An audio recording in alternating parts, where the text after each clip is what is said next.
what, brethren? You miss the very good thing in the church when you are not worshiping Him. You have a very big miss today. Napakalaki ng mawawala sa iyo if you don't know how to worship the Lord. Hallelujah. The Bible does not says that God is looking for a great hearer. No, the Bible says that God is looking for a true worshiper. Hallelujah. I might be your preacher today. Hallelujah. But I am also a true worshiper of the Lord. Every Sunday and every time there is a gathering, I don't want to miss the worship. Because that's the only time that I can serve the Lord. Because in the preaching time, God is ministering to us. But in worship time, we are the one ministering to the Lord. We are here to minister to God. Hindi tayo nandito lang para tayo pagpalain ng salita ng Diyos. Nandito tayo para sambahin. Clap your hands, all you people, and shout unto God with a voice of triumph. I don't want to miss God today. I don't want to miss God today. I give my all. I give my best. In the name of Jesus. Hallelujah. Hallelujah. Hallelujah. Hallelujah. Glory to His wonderful name. Hallelujah. Hallelujah. I don't want to miss God today. I don't want to miss God today. Hallelujah. We come early to the kingdom of God for very one purpose, to meet the King. And if you cannot meet the King today, hallelujah, you miss the very good, very big miss today. Napakalaki ng masasaya ngayong araw na ito. That's why if you feel the presence of the Lord, hallelujah, never mind who's sitting next beside you, in front of you, at your back, hallelujah, never mind them. Iisa ang ating layunin, to be touched by the presence of the Lord, to worship Him in spirit and in truth. Hallelujah. Hallelujah, hallelujah, hallelujah. Hallelujah, hallelujah, hallelujah. Amen. You may be seated for a while. Thank you for standing so long. But before I preach the word of God, I would like to appreciate and welcome all our visitors today. Thank you for coming. May the Lord bless you. And the Lord also will bless those people being used by Him, by the Lord, na kayo ay makarating sa lugar na ito. Pwede bang sabihin mo sa katabi mo, pagpalain ka ng Panginoon? And we are so blessed today that the presence of God inhabits in the praises of His people. Meaning to say that the presence of God always go to those who worship Him. That's the very reason why we were created by God, because God wants our worship, our praises. Pastor, marami namang anghel sa langit. Angels are not like us. We are created higher than the angels. We are to judge angels. Mas higit pa tayo sa mga anghel, mga kapatid. That's why if you are thinking, why, if God wants praise and worship, ba't di na lang yung mga anghel? Well, mga kapatid, as I mentioned a while ago, tayo ay nilikha ng Diyos iba kaysa sa anghel. Mas higit tayo, mga kapatid. Salvation is all for humans, para sa atin. There will be no salvation for angels. I will repeat. The salvation that God has provided is not for angels. The salvation that God provided is for His image. And we are the image of God. We are the temple of the Holy Ghost. We are the temple of God. Salvation is for us, not for angels. That's why, hindi ka ba magpapasalamat doon, mga kapatid? Higit ka pa sa anghel. Namatay ang Diyos sa krus ng Kalbaryo. Ang kanyang dugo ay ipinambayad sa ating mga kasalanan. Hindi sa kasalanan ng mga demonyo. Hindi sa kasalanan ng mga fallen angels. But thanks be to Jesus. God is so good. Sabi mo sa katabi mo, napakabuti talaga ng Diyos. Palakpakan po natin ang ating Panginoon.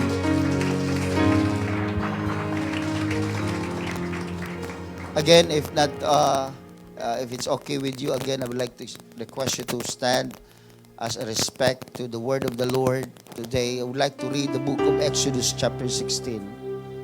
This particular verse in the Bible is a long story, long ago story. It's been a popular message, mga kapatid.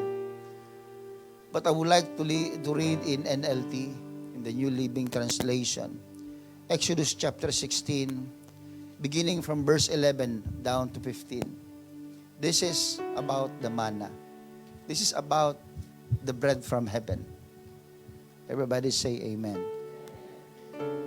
In the book of Exodus chapter 16, verse 11 up to 15, in the New Living Translation says, Then the Lord said to Moses, I have heard the Israelites' complaints.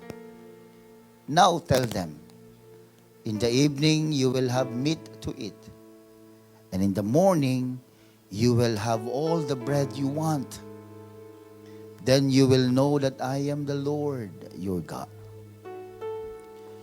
Verse 13, that evening vast numbers of quail flew in and covered the camp.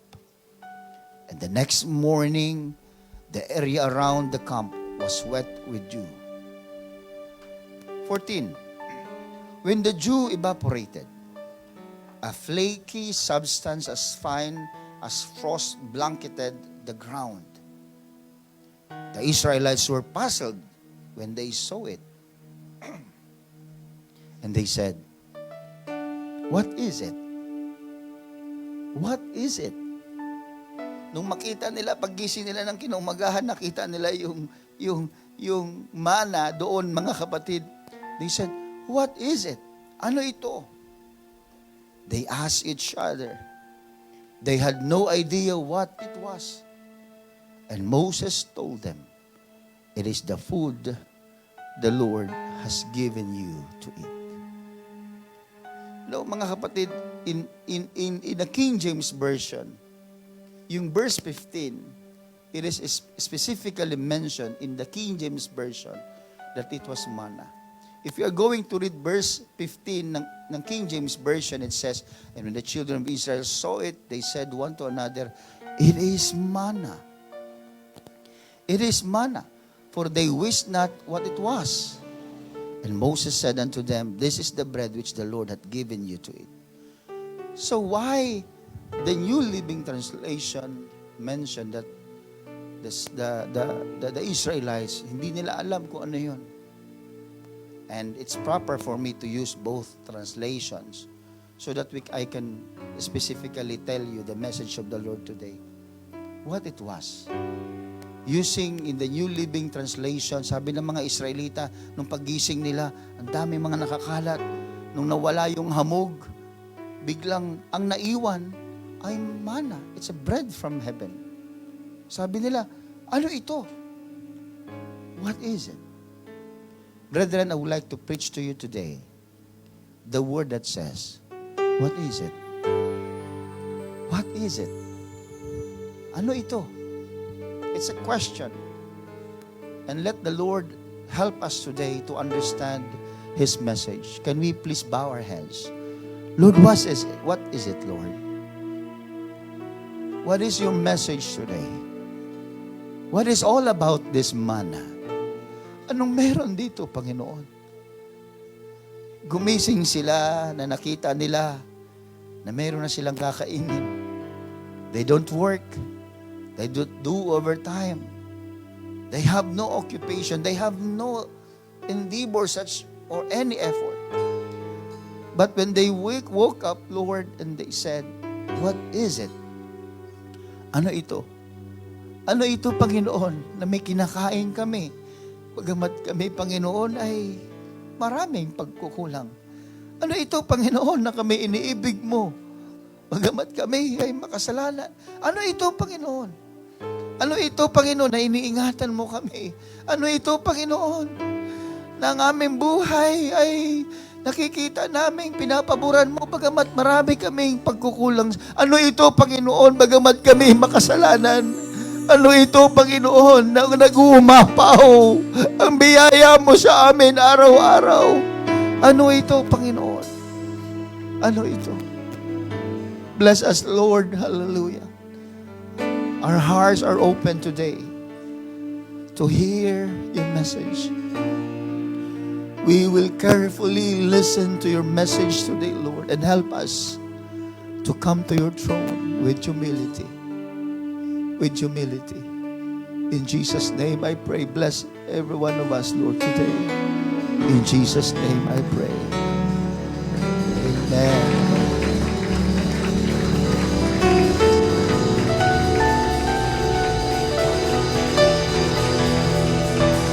Hallelujah. Oh, we bless you, Jesus.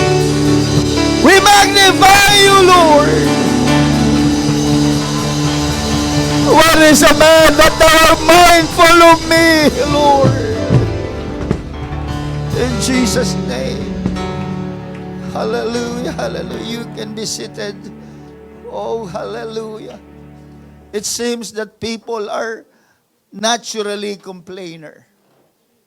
When I read the Bible, mga kapatid, about this particular story, when the people of Moses, mga kapatid, are started to feel difficulty, to feel the challenges, na nag-umpisa silang makaramdam ng gutom nang sila ay sumusunod sa utos ng Panginoon sa pamamagitan ni Moses.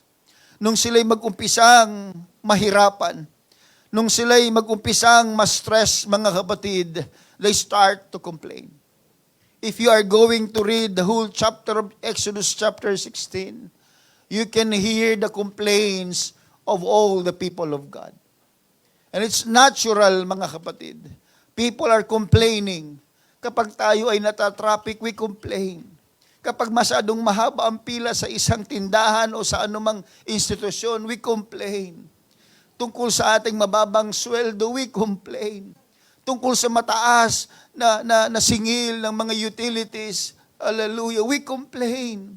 It seems that it's normal and natural for the people when they are stressed, they complain, mga kapatid.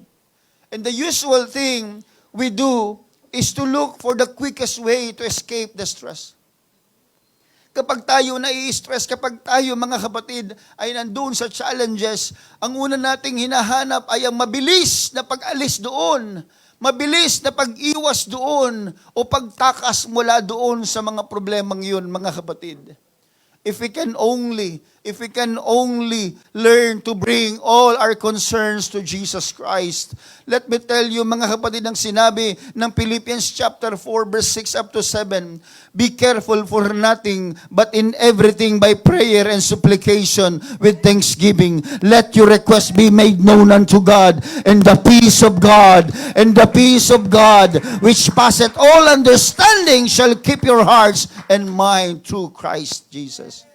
Mga kapatid, kung matututunan lang natin, mga kapatid, na sa panahon na tayo nai-stress, sa panahon na tayo, mga kapatid, ay masyadong nahihirapan, sa panahon na marami tayong tanong sa buhay, sa panahon na marami tayong mga dinadamdam, kung matututo lamang tayo, mga kapatid, na lumuhod sa Diyos at ibigay sa Kanyang lahat ang ating mga kabigatan, papalitan ng Diyos ng kapayapaan ang laman ng ating puso. Oo, hindi masusob ng araw na yon, pero ibibigay ng Diyos ang kapayapaang hindi masayod ng tao, mga kapatid.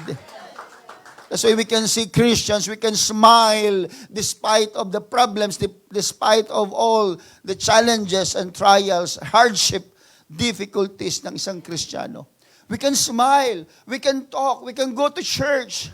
Parang ipinapagpag lang natin, mga kapatid, yung mga nakadikit na problema sa atin. Yes, minsan may mga madikit talagang problema, pero hindi yun nakakapigil sa pagtaas ng ating kamay, sa pagsigaw natin ng papuri sa Diyos, sa paglilingkod natin sa Panginoon, because we understand that the peace of God, which passeth all understanding, is been given to those who trust Him. Sa taong nagtitiwala sa Diyos, sa taong nagtitiwala sa Panginoon at sinusumbong lahat sa Diyos, ang kapayapaan ng Panginoon ang ipinapalit niya. We cannot overcome stress, mga kapatid, easily. It's a normal reaction of a normal people. Pag ikaw ay matino, sinaktan ka, nag-react ka, it's a normal reaction to an abnormal situation. That's stress ang tawag dyan, sabi ng mga psychologists. Kaya alam niyo, mga kapatid, this is what happened with the people of God in the wilderness of sin. In chapter 16, the book of Exodus says that they are journeying in the wilderness of sin. Now, don't be confused of the word sin. Hindi po yun yung kasalanan, mga kapatid. It is somewhat related with the Mount Sinai. Wilderness of Sinai, mga kapatid, Mount Sinai, mga kapatid, kung tawagin nila. So habang sila ay naglalakad doon, mga kapatid, naglalakbay, they murmured against Moses. Nagrereklamo sila sa pastor nila. Nagrereklamo sila sa leader nila. You know what? Let me tell you this. Listen to this, mga kapatid. Our murmuring does not expose the weakness of the leaders, but the weakness of the followers.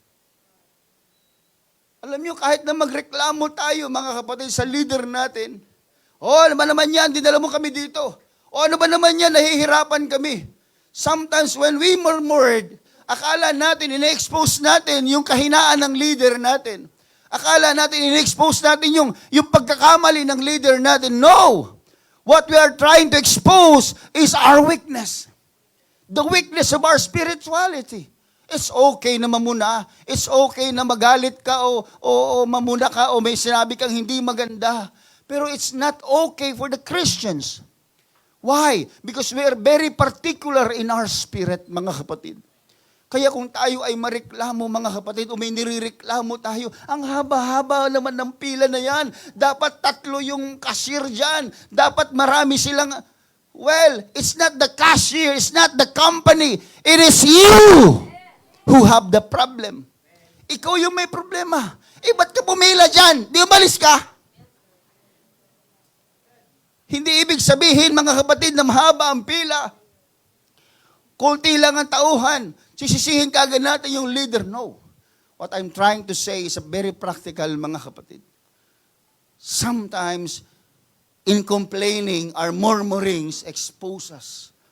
Our weaknesses. It's not the weakness of the leader. It's not the weakness of somebody. It's our weakness. That's why God don't want you to murmur.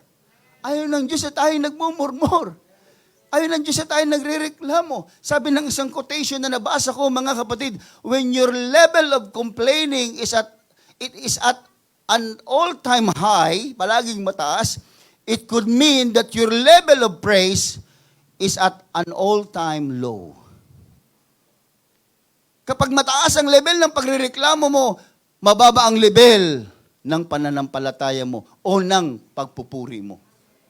Kayo mga tao, mga kapatid na complainer, sila yung mga hindi mo naririnig nag-worship sa church. Ang madalas mong naririnig sa kanila ay kasiraan ng iba.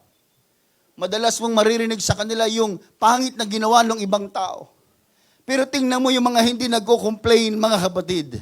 Pag sinabing pagpupuri, huwag mo muna akong kausapin. Huwag niyo muna akong guluhin. Nagpupuri ako sa Panginoon. Wala siyang reklamo, mga kapatid. Alam niyo kung bakit? Sapagkat alam niya kung anong ibig sabihin ng pagtitiwala. Alam niyang ibig sabihin ng pagtitiwala sa Diyos. Itinitiwala niya lahat sa Panginoon. Kaya sa panahon ng pagsamba, wala siyang ibang focus kundi ang Panginoon. Wala siyang focus sa mga pagkukulang ng iba. Ang kanyang focus ay ang kabutihan ng Diyos. Amen. So when you start to feel complaining, hey, wake up. Your level of praise is low. Pag tumataas ang tensyon na ikaw ay nagrereklamo, ibig sabihin bumababa ang level ng iyong espiritualidad. Be careful. We don't want to be complainer. Kung ang objective ng tao will be only keeping instead of releasing, he'll miss the word contentment. Ulitin ko. If a man's objective will be keeping instead of releasing, he'll miss contentment. Nawawala yung pagiging kontento natin sa buhay. Why? Because we want to keep. We don't want to release. Ayaw natin tayo ay nagre-release. Gusto natin nagkikip tayo. Kaya pansinin niyo mga kapatid sa buhay natin, kapag tayo ay, sorry for the word, ganid. Kapag tayo ay covetous, kapag tayo ay ganid, ano nangyayari mga kapatid? Akala mo nagkakaroon ka ng marami. No! Meaning to say, when you are covetous, meaning to say that you are not contented.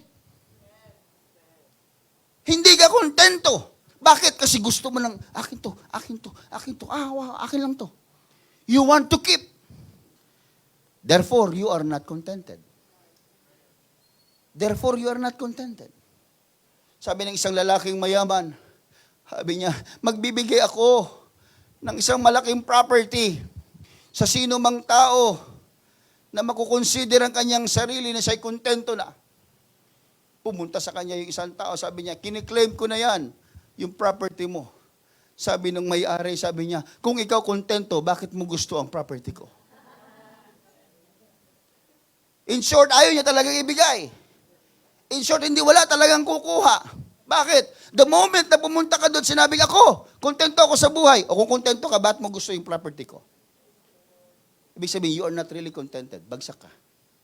Walang makakakuha. It's an illustration that's saying that people, gusto natin palagi yung we keep. Tayo yung kukuha. Tayo yung magtatago. Tayo yung mananagana. No, mga kapatid, ang Panginoon, hindi ganun ang kanyang attitude. Hindi ganun ang kanyang tinuro sa atin. He even gave His own life. Because He just don't want to keep, but He wanted to release. Binigay niya ang kanyang buhay para mailapit niya ang lahat ng tao. Lahat ng makasalanan ay mapatawad. That's the essence of Christ suffering on the cross. He gave, He released His life so that we can have it. Kung hindi binigay ng Diyos ang buhay niya, hindi ka magkakaroon ng buhay na walang hanggan. Kaya kung ang Diyos nagdamot doon sa krus, mga kapatid, kung ang Diyos ayaw pasanin ng krus, kung ang Diyos ayaw magpahagupit sa mga Roman soldiers, mga kapatid, I will tell you, you will not have your eternal life. But thanks be to Jesus, hindi siya keeper, kundi nagre-release siya, mga kapatid. Nirelease niya ang kanyang buhay para tanggapin ng marami. Amen. And even up to now, as I speak, mga kapatid, God is releasing. This is the preaching of the word. Ayaw ng Diyos na itago ang kanyang salita. Don't believe to those people na marunong sa Bible pero ay magturo. Hindi yan makadiyos. Ang makadiyos ay mag-aral ka ng Biblia at magturo ka. Sabi ng Panginoon, go out, go ye into all the world and teach. Diyos, hindi lang para sa iyo yan, para din sa iba. Para sa mga anak mo. Hindi namimili, mga kapatid, ang Diyos. Walang pinipili ang puso mo. Sabi nung kanta natin kanina, ako'y inibig mo kahit ako ay ganito. Sino ba ditong matuwid, mga kapatid, magsasabing karapat-dapat kang ibigin ni Lord? Hindi. Walang taong magsasabi. But thanks be to Jesus. Kahit tayo ganito, tinanggap tayo ng Panginoon. Pwede ba natin siyang sambahin, purihin, mga kapatid? Come on, church. Hallelujah. Let's give Him all the glory and all the honor and all the praises. Thank you, Jesus. Kaya ang advice ni Paul, mga kapatid, sa 1 Timothy chapter 6, verse 6 hanggang 8, sa New Living Translation, yet true godliness with contentment is itself great wealth. Ang pinakadakilang kayamanan sa mundo ay ikaw ay makontento. Verse 7, after all, we brought nothing with us when we came into the world. And we can't take anything with us when we leave it. Verse 8, so if we have enough food and clothing, let us be content. Ang ganda ng sinabi ng salita ng Panginoon. Ganda ng sinabi ng advice ni Paul. Na kung tayo ay natututong makontento, tayo ay totoong nananagana. Kasi wala naman daw tayong dinala sa mundong ito nung tayo pinanganak. Kaya kung tayo aalis, wala rin tayong dadalhin pabalik, mga kapatid. Kaya kung may kinakain ka at may dinadamit ka, sabi ni Paul, makontento ka na. Okay na yan. Pag binigyan ka ng Panginoon, di salamat. Alam niyo mga kapatid, kaya hindi ka binibigyan ng Diyos ng bagong damit kasi ayaw mo ibigay yung luma sa iba. Oh, maniwala kayo mga kapatid. Subukan niyong mabigay ng inyong mga lumang damit. May darating na mga bago. Hindi ako nagsisinungaling mga kapatid. Kahit it's a principle.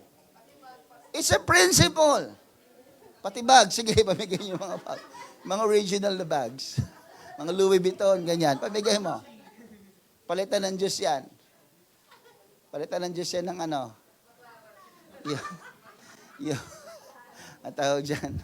Yung SM bag. Eco bag. Palakpakan po natin ng Panginoon.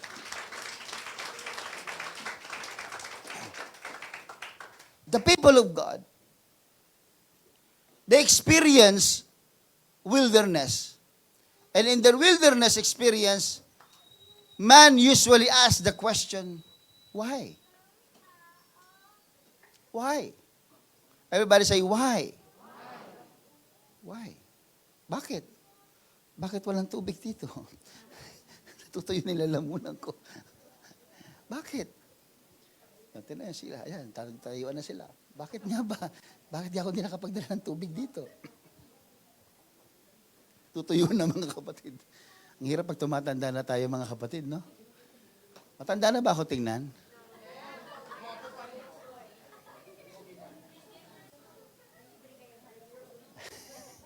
May libre kayong prayer mamaya. When we are hurt, pag tayo nasasaktan, ang unang tanong, bakit, Lord? Thank you, Lord. Pagpalain ka ni Lord.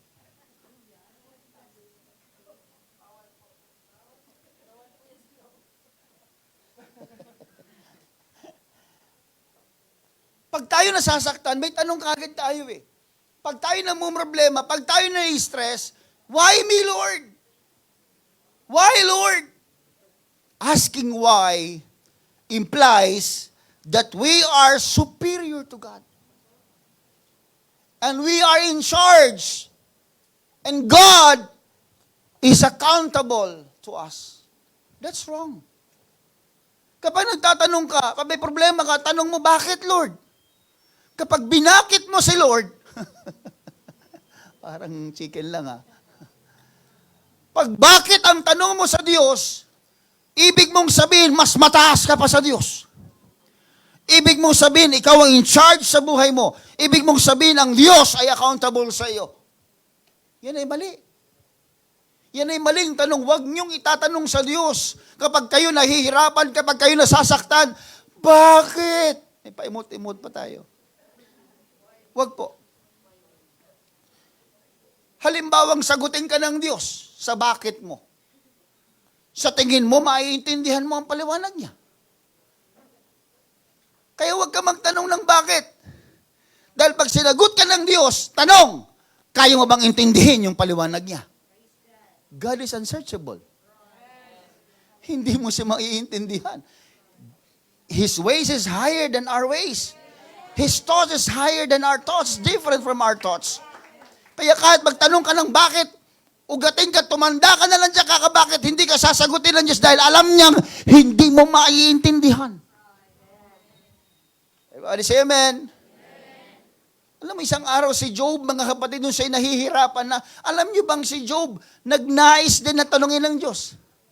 Nag-desire sa, sige, isang araw pag kami nagkausap ni Lord, tatanungin ko talaga siya Alam niyo mga kapatid, yung challenge ni Job sa kanya, sa Panginoon, sinagot ng Panginoon. Sabi niya, sige, mag-usap tayo. Open your Bible in Job chapter 40, verse 1. Tingnan nyo mga kapatid. In Job chapter 40 verse 1 up to 5, sa New Living Translation, ang sabi ng Biblia, then the Lord said to Job, do you still want to argue with the Almighty? Do you still want to argue with me? Gusto mo pa akong tanungin? Kung bakit? Gusto mo makipag-argue sa akin? Sabi niya, sige, you are God's critic. Sabi ng Panginoon kay Job. But do you have the answers? Sumunod, verse number 3. Then Job replied to the Lord, ito na. Diba? Ito yung hinahanap-hanap niya, pero ito yung sagot ni Job, mga kapatid. Next. I am nothing. Nagbago bigla isip ni Job, mga kapatid. Akala ko ba gusto yung tanongin si Lord? Akala ko ba gusto yung makipagdebate kay Lord? Akala ko ba marami siyang tanong kay Lord kung bakit siya nahihirapan? Pero sabi niya, I am nothing. How could I ever find the answers? I will cover my mouth with my head. Tatakpan ko na lang bibig ko, Lord. Madaldal to eh. Maraming tanong to eh. Maraming bagay na sinasabi, hindi alam to eh. Tinakpan. Ano sumunod? Verse number 5. I have said too much already. I have nothing more to say. Tameme. Tameme si Job. Alam niyo kung bakit? Because even God will answer you, you will not understand. He's the author of life.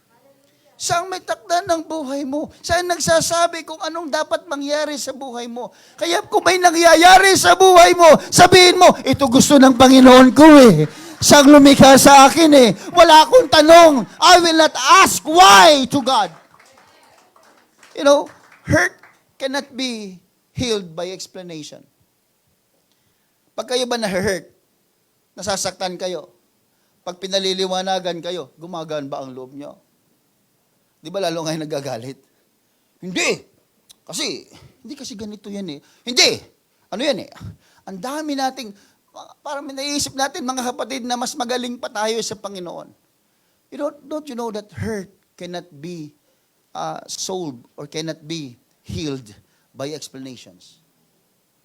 But promises do. Pero ang pangako, pag nilapit mo sa taong naguguluhan at nasasaktan, pag may pangako kang sinabi, humuhupa siya. Kapayapaan ang pumapalit. Pag-asa ang pumapalit. Alam niyo kung bakit? Sapagkat ang pangako ay ang nagtutulak sa pangako, tinutulak ka ng pangako papunta sa pananampalataya. At alam niyo ang anong ginagawa ng pananampalataya? Ikaw ay dinadala sa biyaya at habag ng Diyos. Kaya nga ang Biblia, ang tinuturo sa atin ng Panginoon, pananampalataya. Pag natuto kang manampalataya, dadaling ka ng Diyos sa biyaya. Kaya tayo naligtas sa pamagitan ng biyaya sa pamagitan ng pananampalataya. Nakuha niya yung connection? Kaya pag pinapangakuan tayo ng Panginoon, kaya instead of explaining to Moses and to the people of God, imbes na magpaliwanag ang Panginoon sa mga tao doon kay Moses, ano sinabi ng Panginoon? No, I'll just give them promise. Ang Panginoon, pag nangako, mga kapatid, hindi sinungaling at ginagawa niya talaga. Imagine, mga kapatid, kaya sabi ko, oo nga pala, no, kapag tayo nasasaktan, huwag kayong maghanap, mga kapatid, ng paliwanag. Kapag ikaw ay naguguluhan, huwag ka maghanap ng paliwanag. Pumunta ka sa Diyos, sapagat ang Diyos, ang salita niya, ay may pangako. At sa pangako, mauunawaan mo na ikaw ay kinakailangan palang manampalataya. Kaya kapag tayo nalulungkot, huwag sa mga beer house, huwag sa mga coffee shop, kunwari, ano ka doon, paimo-imo ka, pa-aesthetic kasi yung lugar, kunwari malungkot ka, may nalulungkot bang nagsiselfing ka nun? Kunwari nalulungkot. It's not the place that will give you healing. It's not a place. It's the Word of God. He's our great healer. Kaya pag nalulungkot ka, medyo naguguluhan ka, magbasa ka ng Biblia. Text mo si Pastor, naguguluhan ako eh. Pastor, nalulungkot ako eh. Pakipangaralan mo nga ako, Pastor. Pakibasahan mo nga ako ng Biblia diyan. The Word of God is healing. Kagalingan siya. Kaya pag tayo ganyan, mga kapatid, gagastos pa tayo, pumunta tayo sa ganito, inom tayo ng kape, inom tayo kung ano, kakain ng pares, diwata, kung ano naman. Nalulungkot.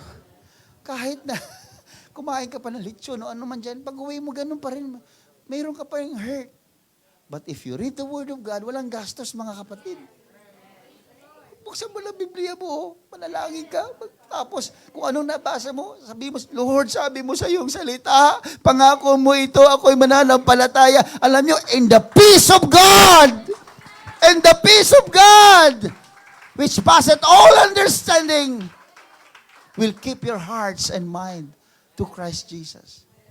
Ikikip ni Lord yung puso mo at yung isip mo. Kaya, hindi ka na gumastos, payapa ka pa. Amen. Kahit naglalakad sa nagluluto ka sa bahay, walang ulam, pasipol-sipol ka pa. Kasi nandun na yung, ko ba, hindi ko paliwanag, pastor, ang payapa-yapa ng puso ko. Parang masaya ako, pero may magbigat akong problema. Kasi nga, may kapayapaang nilagay sila. Kasi nga, nilagay mo yung iyong kagulamihanan sa kamay ng Diyos. Everybody say amen. Ang usual sinasabi at litanya ng mga complainer ay, Lord, how can I get out of this? How can I get out of this? Yan yung madalas na sinasabi ng mga reklamador. Paano ba ako makakatakas? Makakaalis? Paano ko ba masosolve ito? In this question, it seems that the comfortability is more important than what God wants to accomplish to us.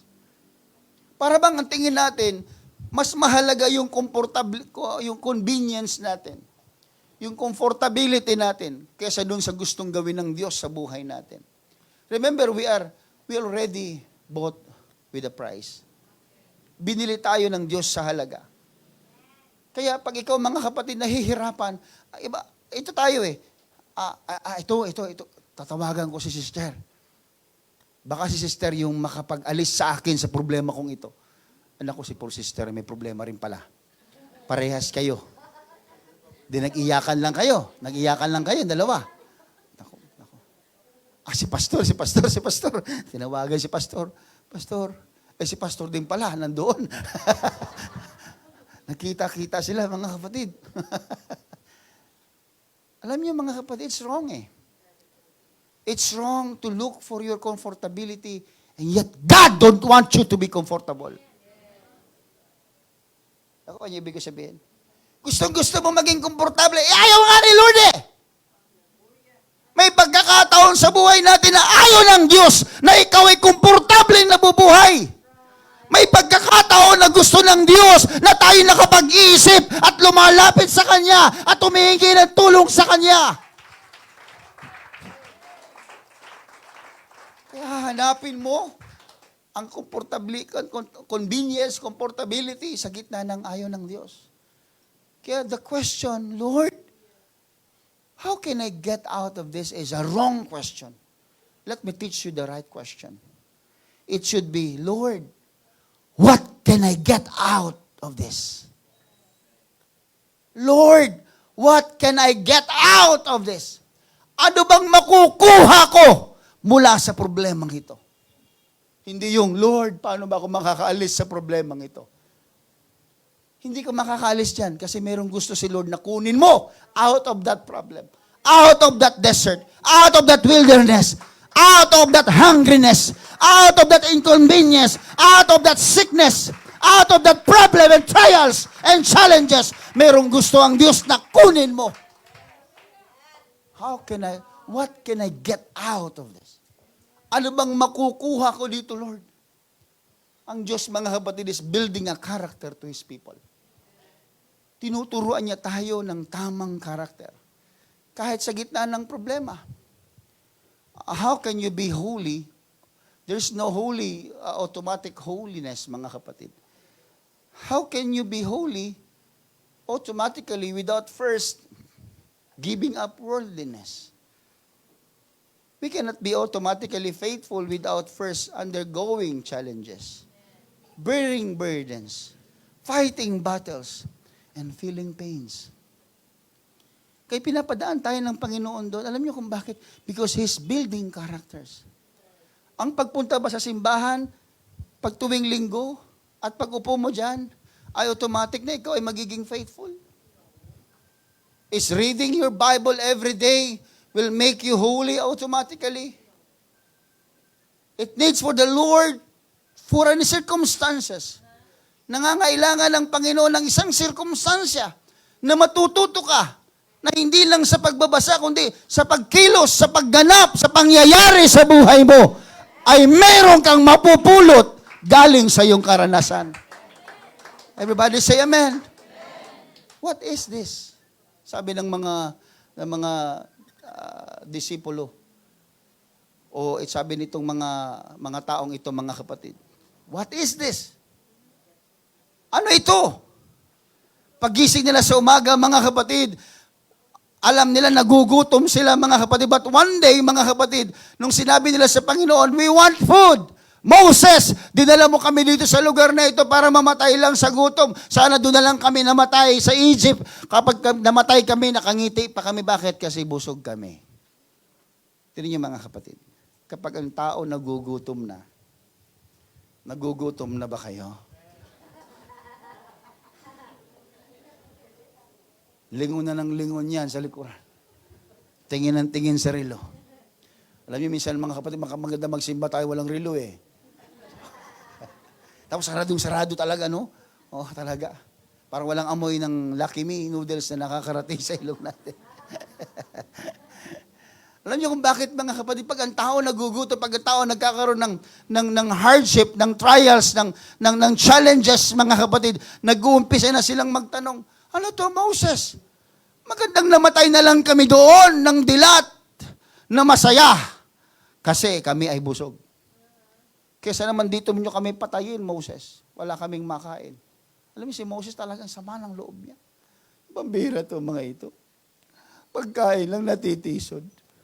Hindi nila nakita yung Red Sea kung paano buksan ni Lord. O kanya?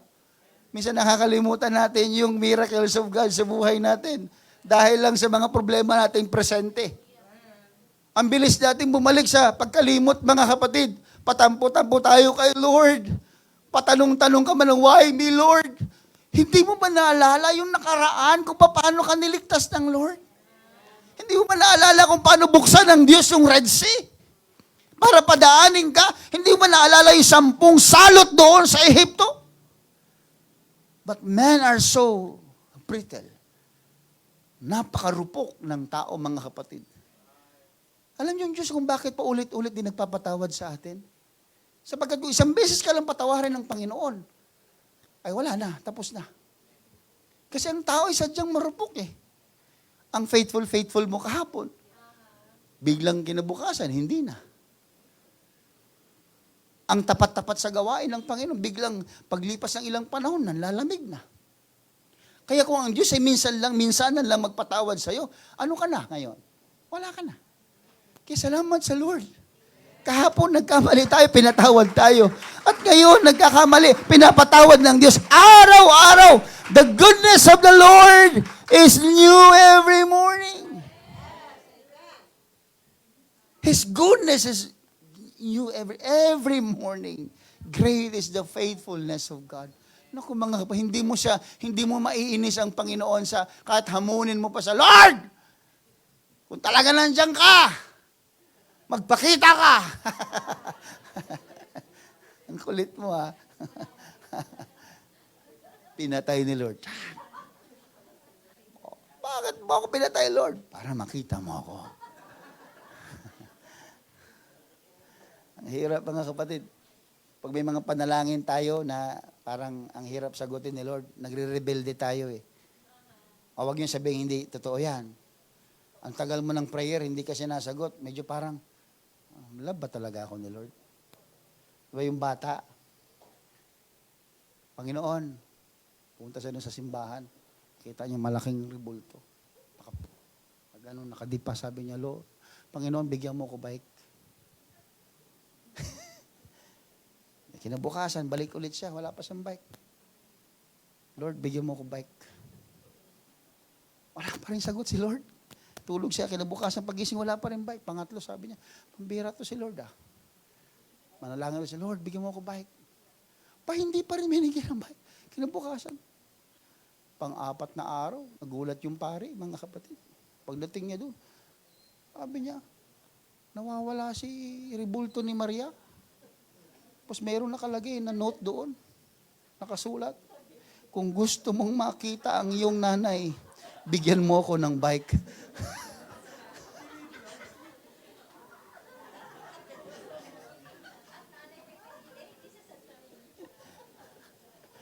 Biro lang yun, ha?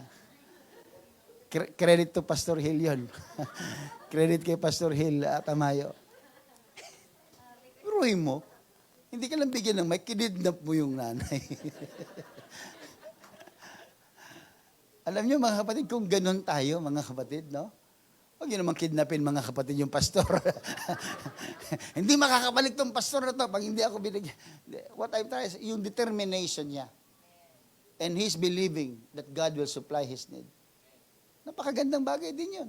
Walang yung gaya. Huwag kayo magpunta doon sa simbahan. Baka mga wala yung mga rebulto doon.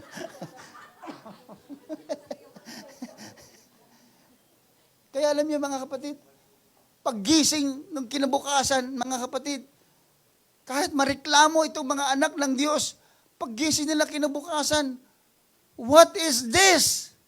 What is it? Ano to? Nung nawala yung hamog, mga kapatid, ang daming pagkain. And before that, nung kinagabihan, pinapunta lang ang Diyos sa mga pugo. Yung mga pugo, mga kapatid, yung mga itlog. Yung mga karne. Yung mga quails, mga kapatid, nagliparan, no, napagod, nagbagsakan lahat doon sa kampo. Doon andun kung saan yung mga Israelita nandoon. Kaya kain na sila. Ang sarap ng kain nila. Siyempre, ko ba na makain? Why chicken, di ba? Diyan, bago dyan. Why not? Di ba? Biryani. Nagluto ng ihaw-ihaw. Ang sarap kain nila, mga kapatid. Busog sila.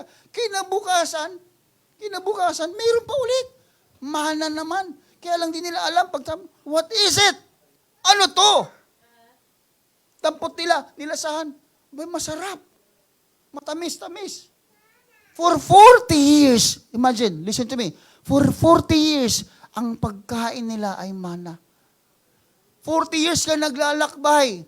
1 year pa lang bagsak ka na, patay ka na sa gutom, patay ka na sa hirap, kung hindi energy-giving food yung binigay ng Panginoon. 40 years. Sabi ng Biblia, pag kinain mo parang wafer, tapos matamis parang honey. Ano ibig sabihin nun? Energy-giving food yun. Kinakapaglakad sila ng 40 years. Naglalakbay ka. Walang ibang kinakain, yun lang, mga kapatid. Ibig sabihin, mga kapatid, alam ng Diyos na kailangan nila makasurvive. Pero sabi nila, what is it? Ano ito? Nag-complain sila kay Moses. Sabi ni Moses, reklamo kayo na mamamatay kayo sa gutom. Ayan! Kaya alam niyo mga kapatid, tayo mag-ingat tayo mga kapatid sa ating pagrereklamo. Baka naman imbis na blessing, sumpa ang dumating sa atin, mga kapatid. Sabi nga nila kay Moses, Moses, nung bago pa paulanan ng Diyos ng mana, ano ba nangyayari? What is this happening to us? Ano yung tinuturo mong pananampalataya? Gutom naman kami. Pa-Bible study ka, tinan mo kami, naghihirap kami. Hindi kami makakain. Sana hindi mo na kami kinuha doon sa dati naming tirahan sa Egypt. Kahit pa paano may sibuyas, kahit pa paano may pagkain, kahit pa paano may karne, dito wala. Alam niyo mga kapatid, pag tayo sumusunod sa Panginoon, huwag niyo kagad asahan na, bulto-bulto kagad. Dito may karne, dito may blessing, dito yayaman ka. Hindi po dito networking, mga kapatid. Hindi po ito networking. Hindi po bigla ang yaman ng mga tao nandito, mga kapatid. We suffer. We understand suffering. Because whether you like it or not, maglingkod ka sa Diyos o hindi, may suffering ka pa rin naman maglingkod ka na lang sa Diyos. May kapayapaan ka pa habang nasa suffering ka. Sabi nila, akala ko, liligtas kami ng Diyos, ipapatayin pala kami. Alam niyo mga kapatid, itong mga taong ito, mga reklamador, hindi pa sila nag-isip. Kung talagang gusto silang patayin ng Diyos, hindi na kinakailangan ng Diyos hatiin pa yung Red Sea. Nakuha niya? Kasi minsan tayo, pag nasosobrahan na tayo sa hirap, mga kapatid, nagdideliryo na tayo. Ang tao nagdideliryo na hindi na naaalala. Kung ang Diyos talagang gusto silang patayin, hindi na kinakailangan hatiin pa ng Diyos yung Red Sea, mga kapatid. Hindi na kinakailangan padalhan pa ng Diyos na mga ulap doon. Pag sila naglalakbay, may payong sila mula sa Diyos. At sa gabi, mayroong nagpapainit sa kanilang lampara doon, mga kapatid, na apoy. Kung gusto silang patayin ng Diyos, wala na yon. Ay, naku mga kapatid. Isang buwan pa lang ang lumipas niyan, mga kapatid, na sila ay makadaan sa Red Sea. Isang buwan pa lang ang lumipas, pero ganyan na sila kareklamador. Anong ibig sabihin nun? Ang dali natin makalimot, mga kapatid. Kaya Panginoon, grabe yung kanyang patience, no? Grabe yung kanyang patience. Naalala niyo sa Facebook, mga kapatid, tinuturuan ng nanay yung anak niya. Sabi ganyan, binigyan ni Juan ng 3 apple si Pedro. At dinagdagan ni Simon ng 2 yung 3 mansanas. Ilang mansanas meron siya? 3 plus 2. Ilan mansanas lahat? 10. Sabi, hindi. Inulit pa. O balik rin natin. Binigyan siya ng 2 nung umpisa. Dinagdagan ng 3. Ilan lahat? 18. Sabi ng tatay, teka, ako nga, tumabi ka dyan. Simple lang yan eh. Anak, ganito. Binigyan ng 2, 1, 2, binigyan ng 3, dugtong mo, 1, 2, plus 3 equals 20. Nakalbo yung tatay. Hindi talaga nakuha. Alam nyo, i-picture nyo yung sarili nyo sa bata at yung Diyos yung Ama na nagtuturo. Kahit anong turo sa atin, hindi natin makuha. Pero hindi ko nakita sa video na binatukan yung anak niya, sinakal. Hindi. Matigas na. Talagang mayroong pagkakataon na God is keep on teaching us. Despite na you don't understand, sige pa rin si Lord. Tinuturuan ka pa rin. Kahit ilang beses ka nang kinausap, nangusap ang Diyos, nagpadala ng mensahero, may naging problema sa buhay mo para kausapin ka, hindi mo pa rin mag-get si Lord. Pero hindi ka pa rin niya tinitigilan, hindi ka sinusukuan, sapagkat nakikita ng Diyos yung kahalagahan ng kaluluwa mo. Everybody say amen. That's why do we often misunderstand God whenever we are in difficulty? Bakit ba panay natin hindi maintindihan si Lord sa panahon ng ating mga kagipitan? When God did not accept the offering of Cain, he was furious with God. Nagalit si Cain. Ba't ba hindi kasi maintindihan ni Cain yung gustong mangyari ng Panginoon? Bakit ba tayo, mga kapatid, minsan we isolate ourselves from the church o from God whenever we are offended by somebody inside the church? Pag tayo na-offend sa loob ng simbahan, may taong nakagalit ka, may taong hindi mo gusto ang itsura niya. Ba't ka na-offend? Ba't ka lumalayo? Ba't ka nagtatampo? Anong kinalaman yan sa Diyos, mga kapatid? Naniniwala ba tayo, mga kapatid, na kayang supply ng Diyos ang lahat ng bagay? Amen. Pansinin niyo sa creation, di ba? Binanggit ko nung nakaraang overnight. Sa creation, nag-supply ang Diyos. Sa wilderness, nag-supply ang Panginoon. Maging mga disipulo, inutusan, huwag kayong magdala ng pera pag kayo hahayo. Huwag kayong magdala ng balabal, huwag kayong magdala ng damit, huwag sapatos. Because the workman is worthy of his labor. Ganun si Lord. Bakit? Huwag akong bahala sa'yo. Pag inutusan kita, ang bahala sa'yo. Pag tinanggap mo si Lord bahala sa'yo. Pag nanampalataya, si Lord bahala sa'yo, manampalataya ka lang. Tinuturuan tayo ng Diyos na magtiwala at makontento. Kung meron kang sapatos at pudpud na yan, magtiwala ka sa Diyos, bibigyan ka niya, makontento ka rin. Sabayan mo ng pagiging kontento.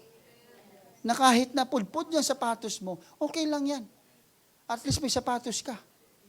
Sabi, maawa ka na lang mga kapatid, kung nakapaa ka na lang dyan, talagang, yun talaga, magtanong ka na kay Lord, ba't ba nakapaa ko, Lord? Grabe, naman chinelas, kahit yung Rambo chinelas, yung Rambo na chinelas. Yung Rambo kasi mga kapatid, pag binili mo yun, matagal mapudpud yun sa probinsya, ganun sa chinelas sa amin Rambo. Kasi makapal. Alam niyo kung bakit? Kasi dinadaanan namin putik mga kapatid, makakapal din. Kaya hindi umaabot sa Sa talampakan namin yung putik pag Rambo. Rambo to. Ganon kami nung unang panahon, nung bata. Gusto rin namin, mga kapatid, nauso yung laruan. Ano yun, yung mag-iigib ka ng tubig, lalagyan mo ng timba, yung kawayan na may gulong. Kaya nawawala yung mga Rambo na tsinelas ng kapitbahay ng kapatid. Kasi yung maganda makapal, hinahanap ko yun. Kaya, patawad, Panginoon. Yun ang laruan namin doon Nanay ko, nandun nag-iigib kami, ganun Pero masaya ang buhay, mga kapatid, kontento kami. Ngayon, pag nakarating ka sa Maynila, ang gusto mong pagkain, mga steak, mga fried chicken, mga sangyupsal. Di ba? Pero nagsimula ka saan? Inununan. Inununan. Utan, sa Bisaya, utan. Ano yung utan sa Bisaya? Gulay. Diba? Saluyot, malunggay, okra, talong, pagsasama-sama, ilalagyan ng asin, pakukuluan, lalagyan ng sibuyas. Ang sarap ng higop pa, pinagpapawisan ka pa. Nung napunta ng Maynila, hindi nakilala yung utan. Mga sangyupsal tayo. Nung tumanda, binalikan, gusto ko utan. Tignan niyo, yung matatanda ngayon, pakainin mo ng mga lechon niya ayaw. Pero pag mo, yan gulay, parang gutom na, uubusin lahat yun. Binabalik ka ng Panginoon sa dati mong kulay. Naku, nagpapatawa lang ako, mga kapatid, pero gusto kong sabihin sa inyo, makontento tayo. Sangyupsal man yan, o utaan, mga kapatid, o gulay, o okra man ang ulam mo, o lechon man ang makontento ka! Basta may inuulam ka! Amen? When you are in difficulty, open your mouth in praises. Pag nahihirapan ka, buksan mo ang bibig mo, magpuri ka. Si Hana, nung nahirapan, anong ginawa? Di ba nagpunta doon sa altar, iyak siya, nagpuri siya sa Panginoon. Pero pag mga kapatid, kapag naman tayo ay nasa kahirapan, takpan mo ang bibig mo, parang si Job, takpan mo ang bibig mo sa pagrereklamo. Buksan mo sa pagpupuri, pero takpan mo sa pagrereklamo. Sabi mo sa katabi mo, takpan mo bibig mo. Alam mo kung bakit, mga kapatid? Pag nagrereklamo, ayaw ng Diyos naririnig yung reklamo sa atin, takpan ninyo. Sabi nung magkaibigang apat na magkakaibigan. Nakikinig ba kayo? Malapit na ako matapos. 4 na magkakaibigan. Akyat tayo bundok. Yung mountain climbing, yung hobby yun, di ba? Tani nila mga gears, no? Mga tali, ganyan. Talagang mga nakagwantes pa, sapatos nila, talagang damit nila, talagang pambundok. Pang mga mountain climbing. Sus, 4 yan sila, nahulog man yung isa. Siyempre pag nahulog yan, may kabit-kabit yan sila, may dugtong-dugtong yan di ba? Nakaakyat na yung 3, yung isa. Nahulog pa. Sus, nahulog. Tumunog talaga, sakit. Sumigaw sila, pare, okay ka lang? Okay ka lang, nahulog na nga Loko-loko rin yung tanong na yun, Pare, okay ka lang? Nabali yung mga braso ko. Bali, 2. Sige. Maghuhulog kami ng tali.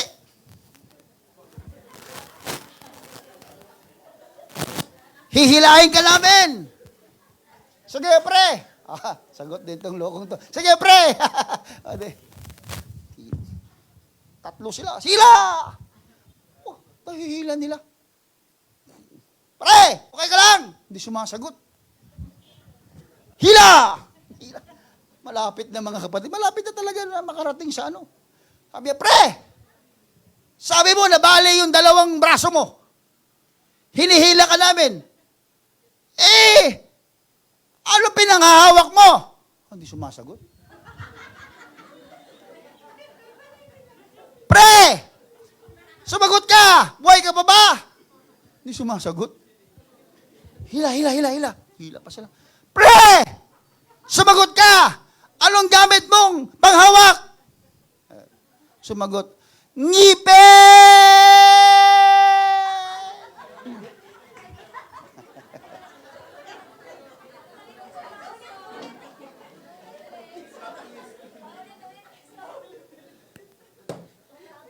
Okay na eh. Malapit. Binuksan pa yung bibig eh. Kaya takpan nyo bibig nyo. Mapapahamak kayo pag hindi nyo yan tinakpan sa panahon ng pagsubok. Mag-ingay kayo. Takpan nyo yan, mapapahamak kayo. Andun na eh. Ngipin ng kagat-kagat niya yung tali eh. Paano ka naman sasagot? Ikagat-kagat mo yung tali. Eh, sumagot. Ayun, nabuulig siya. O sige, tumawa muna kayo. Kasi baka mamaya, pag tayo nag-altar call na dito, tawa kayo ng tawa. Eh, nahulog eh. Eh, makulit yung tatlo eh. Tanong ng tanong. Ang tibay niya nung ngipin yung panghawak niya. Ang tibay ng ngipin niya. Buti hindi postiso. Kung hindi natanggal yun, mga kapatid. Palakpakan po natin ang Panginoon. Salamat sa Diyos. Kaya alam niyo po, huwag tayong magreklamo kasi naririnig naman ng Diyos eh. And eventually, the Israelites was heard. Narinig ng Diyos yung complaints nila. Pero alam niyo mga kapatid, sumagot ang Diyos. Nung sumagot ang Diyos, hindi lamang para pagpalain. Makinig kayo. When Jesus or when God hears them, they were heard not just to bless. They are heard to test. Minsan pinakikinggan tayo ng Diyos hindi para pagpalain, kundi para subukin. Nagpadala ang Diyos ng mana, mga kapatid. Ay, may masabi ng mana. Kaya ang tanong yan, what is it? Yung tanong niya sa NLT, what is it? Kasi sa original Hebrew word, nung sila ay nagpaggising nila, ang unang tanong, manha? It's an Hebrew word, manha. M-A-N dash o space H-U. Manha. Manha? Ano to? What is it? Kaya doon pinattern ng Diyos yung pangalang mana. Kaya sa King James, mababasa nyo, mana na ang nakalagay. Because in the original word, that is a question. What is it? Ako nyo? Mana is, what is it? Ano to? Kaya pagising nila, what is it? Then, ang Diyos ay nagbigay sa kanila ng pagpapala. They've been receiving things. For 40 years, makinig po kayo mga kapatid, sa 40 taon, they've been receiving these things that they can't still understand. Mga kapatid, kinakain na nila yun, pero hindi nila maintindihan. Ano to? Kumuha ka ng ano? Ano? Basta kumuha ka ng ano? Pagising sa umaga, bawal ka magising ng tanghali. Kasi pag nagising ka ng tanghali, nakadesenyo yung mana, nakadesenyo yung mga kapatid na pag nainitan, natutunaw. Kaya madaling araw ang gising. Gising sila, maaga pa. Namumulot na sila ng mana. At hindi ka pwedeng kumuha ng mana na hihigit kung apat kay membro ng pamilya, dapat 4 na sukat lang din yun. Sa maghapon, sa inyo. Hindi yung tatamarin akong bukas bumangon, kaya makiipon ako ng 2 pa o ng dadamihan ko. Pero hindi, kinabukasan yun, puro uod na yun. Hindi mo na makakain. Ayaw ng Diyos ang tamad. Naku niya ibig sabihin? Kaya every morning, wake up in the early and receive manna from God. Ang Diyos ang ating bread from heaven, di ba? Bumangon ka, magbasa ka ng Biblia. Lord, I want to eat your bread. Gising sa umaga. Alam niyo mga kapatid, kaya bawal nung gumising ng tanghali noong unang panahon na yun. Kaya nakakakuha sila. Pag araw naman ng Sabat, bago mag-araw ng Sabat, kukuha sila ng doble. Kasi ayaw ng Diyos na sila ay may ginagawa. O nagluluto pa, o naghahanap. May matigas pa rin ang ulo. Araw ng Sabat lumalabas, walang mana. Kaya nagalit si Lord, ano ba naman itong mga taong to? Wala ka na nga binabayad. Pupulot na nga lang. Napakapurol naman. Alam niyo mga kapatid, ganun, kung basahin niyo Exodus chapter 16, kung pwede lang sabihin ni Lord yung salitang, napakabubo niyo naman. Sinabi na nga, huwag kayong mamumulot ng sobra at huwag kayong kukuha ng araw ng Sabat dahil walang mana sa araw ng Sabat sapagkat ang araw ng Sabat ay kapahingahan. Everybody say amen. Kaya kapag araw ng Sabat, sa kanila, bawal sa kanila magtrabaho, bawal bumulot ng panggatong, bawal. Kaya dapat ang kinagabihan, yung leftover, yun yung kakainin mo kinabukasan sa araw ng Sabat. Ganon sila, mga kapatid. Kastrikto. Sa atin dito, mga kapatid, ang Panginoon ang ating Sabat. ang Panginoong Jesus. Sa atin mga kapatid, alam naman, kaya nga sinabi niya, come unto me, all ye that labor and heavy laden, I will give you rest. Ba't ka makapagbibigay ng rest kung hindi ka naman yung King of Sabbath? That's why He was the King of Sabbath, kasi kaya niyang ibigay yung kapahingahan sa iyo. Kaya pag tayo napapagod sa buhay, lumapit sa Panginoon, magbibigay siya ng Sabbath. Magbibigay siya ng kapahingahan sa iyo. Palakpakan natin ang ating Panginoon.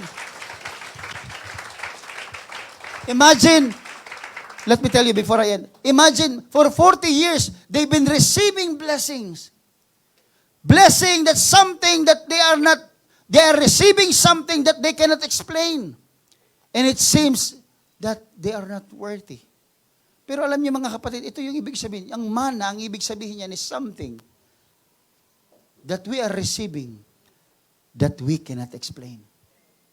Bagay na tinatanggap mo, pero hindi mo maipaliwanag. Bakit? Bakit ako binigyan ng Lord ng mabait na anak? Ba't ako binigyan ng Diyos ng magandang trabaho? Ba't, alam niyo, may mga bagay tayong tinatanggap mula sa Diyos na hindi mo maipaliwanag. Ba't ang pangit ng asawa ko? O, hindi mo maipaliwanag, di ba? Bigay ni Lord yan. Mana.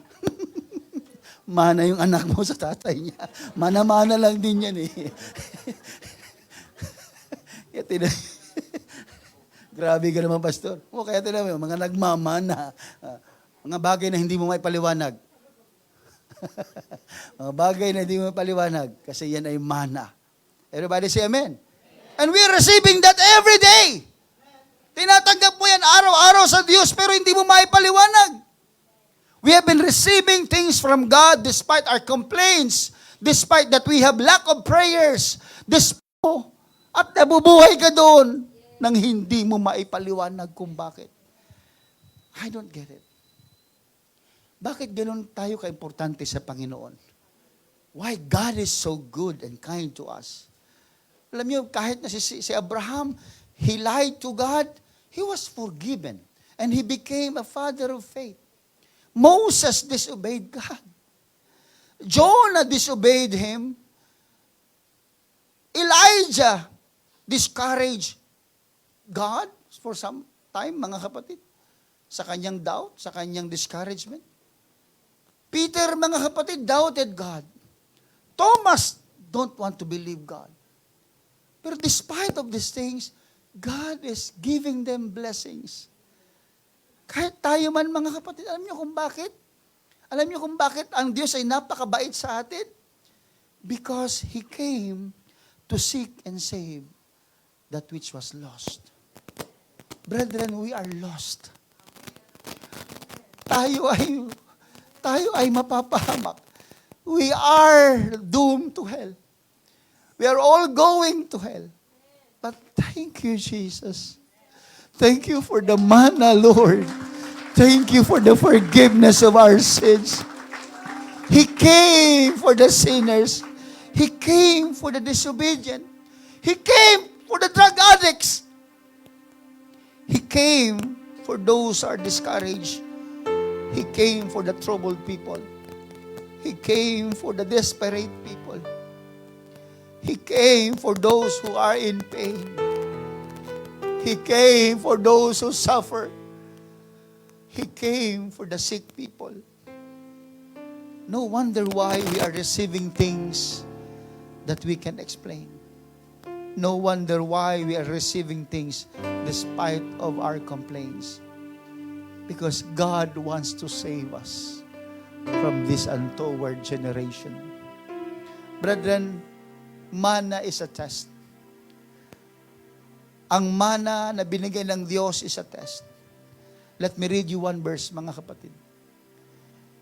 In chapter 16, verse 4 ng Exodus, in the New Living Translation, listen to this. Then the Lord said to Moses, "Look, I'm going to rain down food from heaven for you.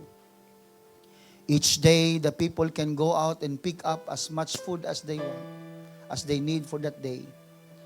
I will test them in this." Look at that. I will test them. In the New Living Translation, it says, I will test them for this. Susubukin ko sila sa bagay na ito to to see whether or not they will follow my instruction. Look at that.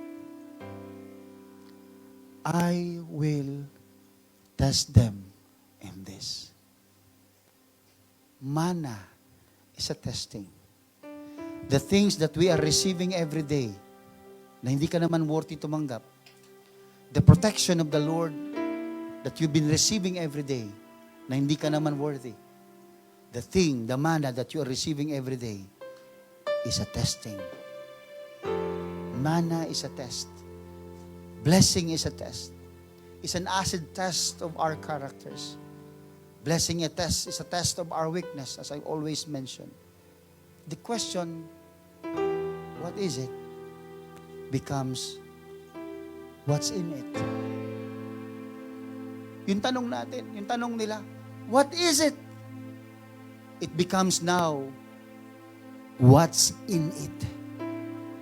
Imbis na ang tanong mo, ano ito? Yung tanong nila. Ang magiging tanong natin sa araw na ito, anong meron dito?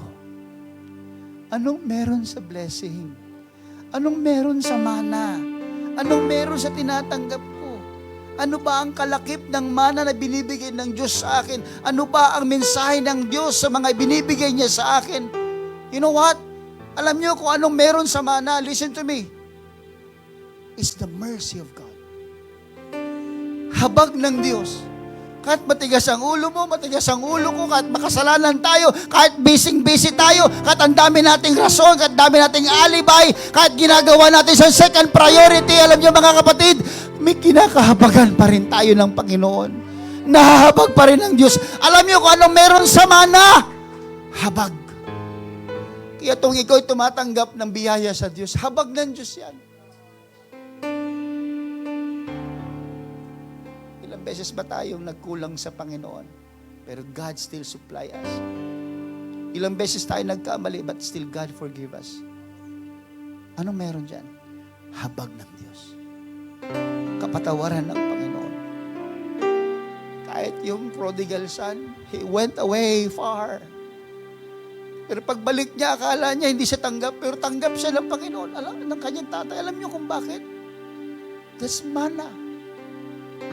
Hello? That's manna. Isa kang suwail na anak. Isa kang nagpagkalayo-layong anak. Isa kang anak na ayaw sumunod sa iyong ama. At ngayong babalik ka, nag-iisip ka na kahit na lamang sana ako'y maging alipin ng aking ama. Pero alam niyo mga kapatid, imbis na sa gawing alipin, ginawa pa siyang hari. Ginawa siyang importante. Hindi naman siya worthy.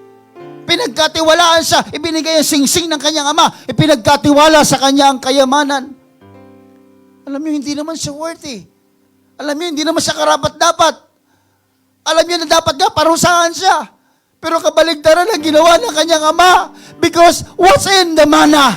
Ano bang meron sa manna? Ano bang meron sa biyaya ng Diyos? Kapatawaran. Kaya sa tuwing ikaw tumatanggap ng biyaya, God is forgiving you.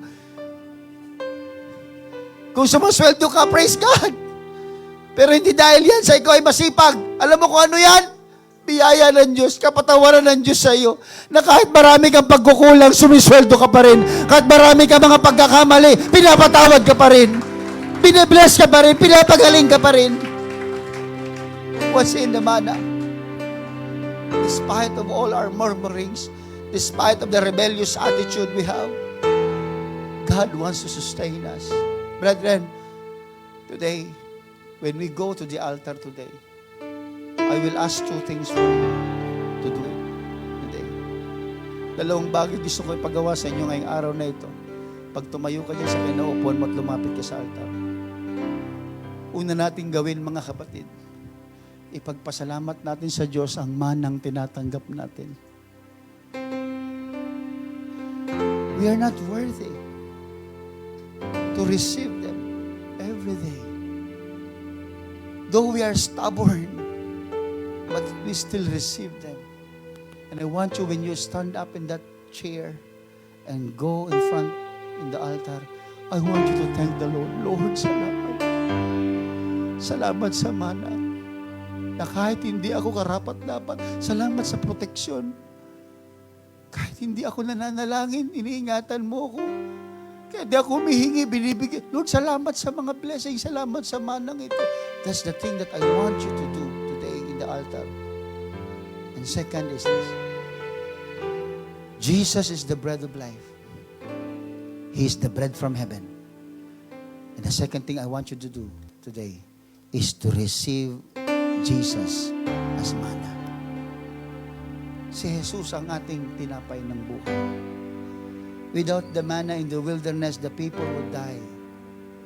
Without Jesus, we will all die in our sins. Without His forgiveness, we will all perish in our sins. We all need manna. We all need forgiveness.